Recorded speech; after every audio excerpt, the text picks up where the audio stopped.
Nah, itu dia teman-teman.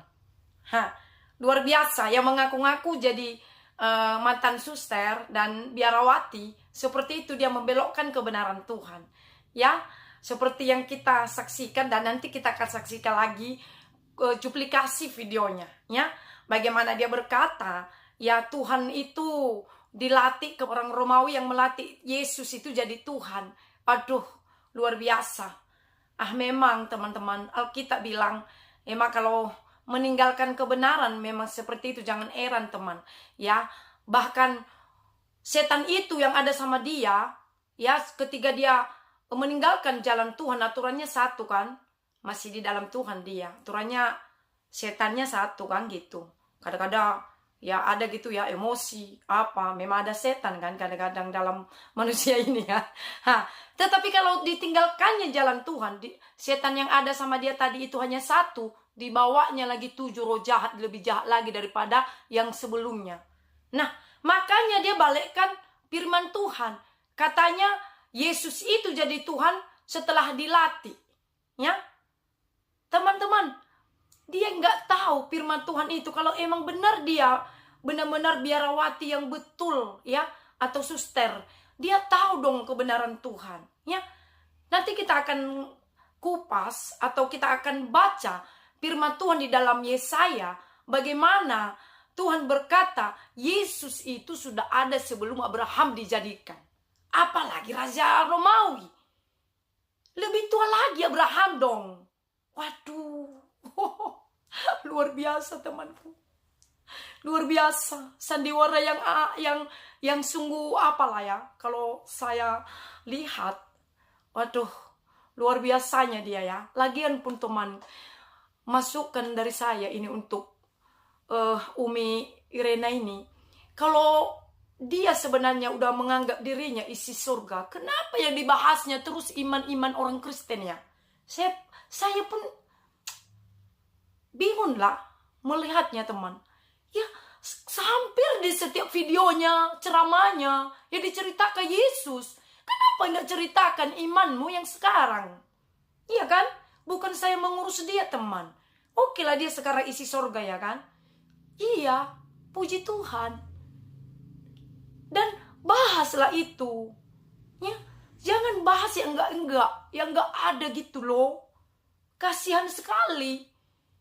Ya, memang sih hukum karmanya tetap ada. Ya kan? Siapa yang melebih-lebihi firman Tuhan itu, ya kata firman Tuhan mah, ya ada sendiri hukumannya. Ya kan? Enggak ada ampunan gitu loh teman-teman. Itu loh maksud saya kan. Nah, teman, mari kita lihat. Biar lebih apa dulu kan, kita lihat dulu duplikasi videonya. Yesus yang oleh umat Islam disebut Nabi Isa alaihissalam, ternyata Yesus itu untuk pertama kalinya dilantik menjadi seorang Tuhan. Peristiwa itu baru terjadi pada tahun 325 Masehi.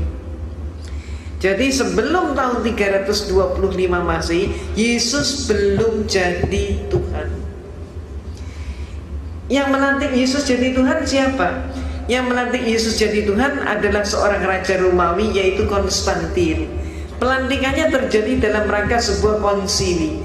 Konsili ini bahasa Latin Romawi, artinya adalah konferensi, atau istilah kita yang lain adalah muktamar.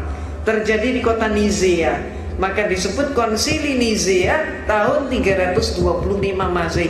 Ini untuk pertama kalinya Yesus jadi Tuhan. Jadi sebelum itu dia belum jadi Tuhan. Sayangnya sejarah ini tidak dipahami oleh 98% umat Kristen. Nah, itu dia teman-teman. Seakan-akan dia lebih daripada Roh Kudus loh. Waduh, luar biasa, udah mualaf. Udah nggak setia, pengkhianat kepada Tuhan. Masih lagi melebihi dirinya daripada Roh Kudus. Aduh, kasihannya dirimu. Tapi udahlah, ini sekedar masukan. Marilah kita kembali kepada firman Tuhan teman-teman. Mari kita baca dulu di dalam Yesaya 9. Ini saya lebih percaya daripada kepada Umi Arena ini ya. Waduh, kasihan banget. Kita bacalah firman Tuhannya ya teman.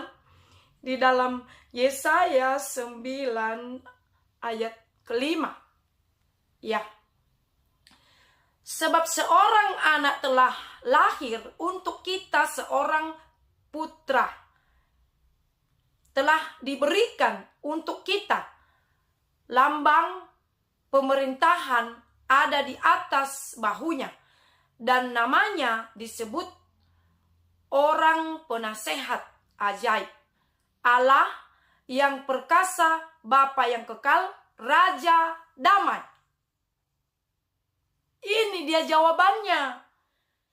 Bukan dilatih Tuhan itu agar jadi Tuhan. Itu bukan Tuhan namanya. Waduh, ini kebenarannya teman-temanku. Nah, jadi dia Raja Damai, ya, Raja Damai, Raja yang kekal, ya, penasehat yang ajaib adalah Tuhan Yesus. Jadi kita lebih percaya firman Tuhan daripada kata-kata Umi Irena tadi ini ya.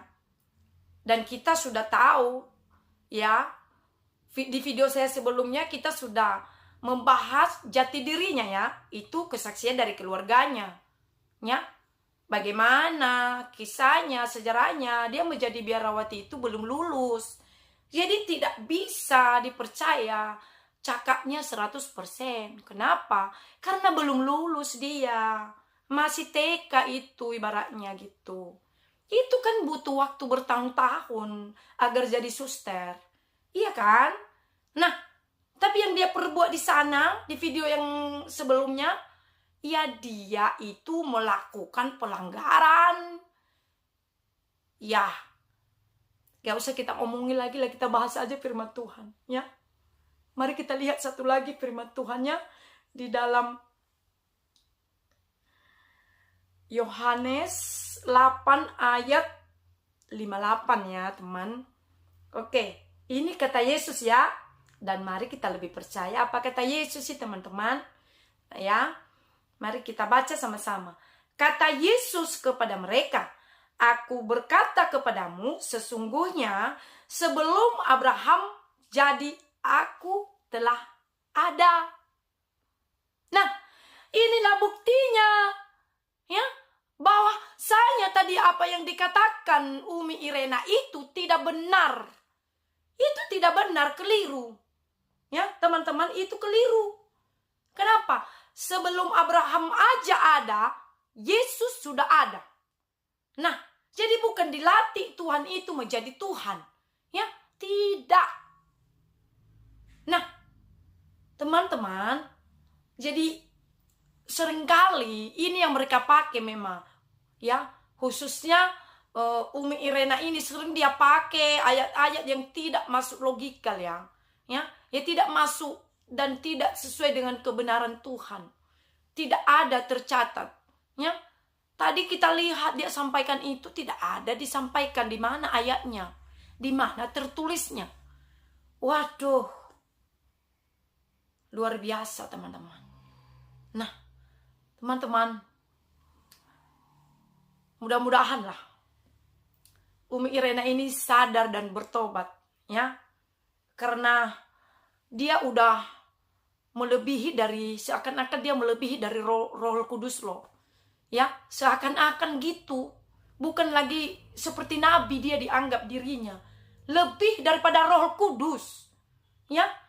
Dan kita tahu ya, orang yang seperti itu, kata firman Tuhan, tidak ada ampunannya loh. Ya. Dan segeralah bertobat. Ya. Minta ampun kepada Tuhan. Ya. Dan saya ulangi lagi, kalau engkau sekarang sudah yakin, sudah merasa dirimu menjadi penghuni sorga, pemilik sorga, ya udah. Jangan engkau bahas iman orang-orang Kristen yang tidak membangun itu. Ya, yang merusak iman generasi orang-orang di kalangan orang Kristen itu. Jangan dong. Ya. Jadi, kalau sudah mualaf, sudah tidak setia, ya udah. Kan gitu dia.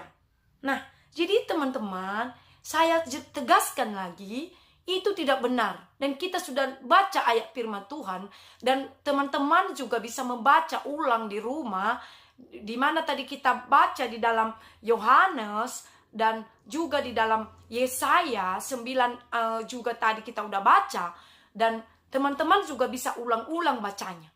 Dan itu adalah kata firman Tuhan yang bisa dipegang dan bisa dipercaya, ya. Jadi itulah dia teman-teman. Jadi itulah jawabannya.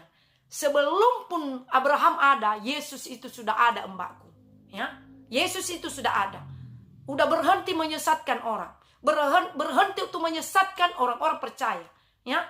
Nah, jadi teman-teman, sampai sini yang saya bisa bagikan, dan saya harap kita dapat memahami dan mengerti hal ini dan tidak membuat iman kita terganggu dan luntur, ya. Tetapi tetap kita kokoh, setia, kuat, bertahan, berpegang kepada iman kita kepada Yesus Kristus juru selamat pribadi kita. Tuhan Yesus memberkati. Shalom buat semua.